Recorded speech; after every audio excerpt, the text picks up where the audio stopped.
I would take 15 showers a day and then soak in the tub 2 or 3 hours just because I thought it was bathing. I didn't know what it was.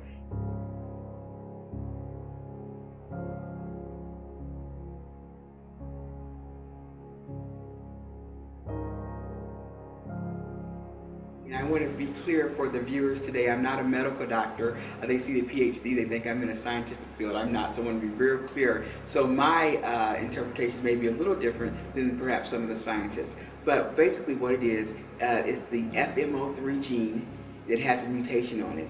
And that mutation usually prohibits the liver from breaking down byproducts of protein. Therefore, the trimethylamine, it just doesn't pass normally as it would with someone without the FMO3 gene mutation. And that usually builds up in the body, and it can come out in a patient's breath, sweat, I've heard of it in their scalp, tear ducts in their eyes, any opening. Oftentimes this disorder causes paranoia, as you can imagine. When you see someone do that, it might not even be the TMAU patient, but because they've been ridiculed and so many condescending comments, they immediately think that it's them, and then sometimes they'll get into stress mode. And what happens when we have stress, well, at least me, I start to sweat more and so forth, and that makes it even worse. So it's a never-ending circle. For some people, the diet, the low-choline diet, using low pH soaps seems to help. Unfortunately, for others, nothing really seems to help.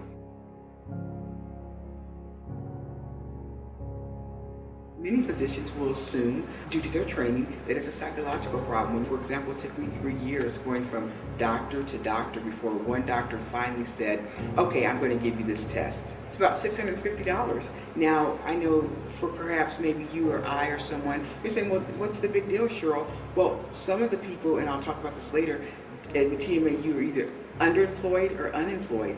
Social Security doesn't recognize TMAU as a disability. So $650 cash for someone who's not working and barely paying their mortgage or rent can be phenomenal.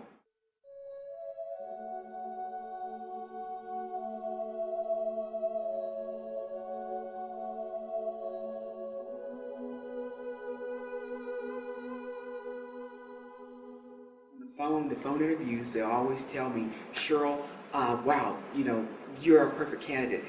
And then you get flown down and you can tell that the faces, the enthusiasm just kind of just drain out of them. And if you do get a job, it's a battle to keep it. And people have told me, Cheryl, I've walked into work every day, there's soap on my desk, there's detergent. That hasn't happened to me, but I can only imagine how they must feel walking in every morning to that.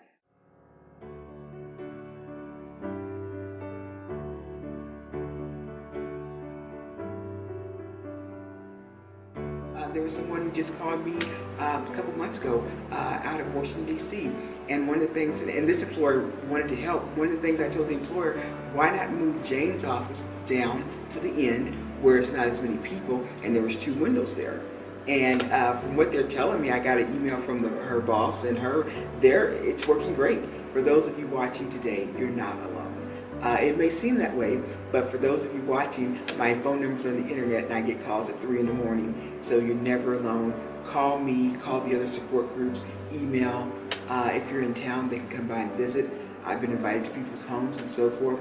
There are support groups all over. You can Skype now. They have meetups where people that have this disorder or people who are interested in it can go and learn. It's usually a weekend retreat. So things that I didn't have that they do have, so you're never alone. You may feel alone, but you're never alone.